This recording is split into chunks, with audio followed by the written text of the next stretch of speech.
Алармантни статистички податоци потврдуваат дека семејното насилство се уште го има, а најчести жртви се жените. 87% од сите кривични случаи на семејно насилство жртва е жена, 92% жртва е партнерка или сопруга, а само 4% станува збор за насилство врз маж, но насилници не се жените, туку негови браќа или родители.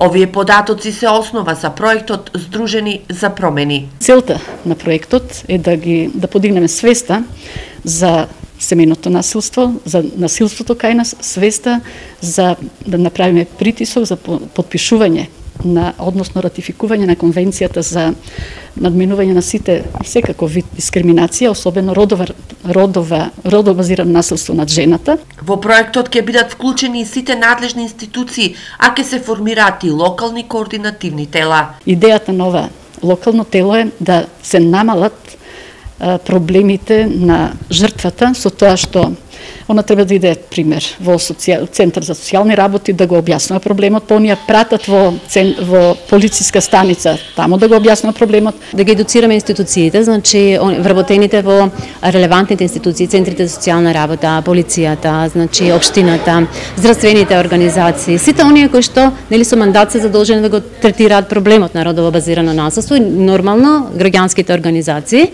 дека всушност ние од сега натаму треба да се сврнеме на родово базираното насилство, затоа што жената е всушност таа која што несразмерно е погодена кога станува збор за насилство помеѓу маж и жена. Имплементатор на проектот е Националниот совет за родова рамноправност и Организацијата на жените од Пехчево, како нивна членка, а финансиран од Цивика Мобилитас.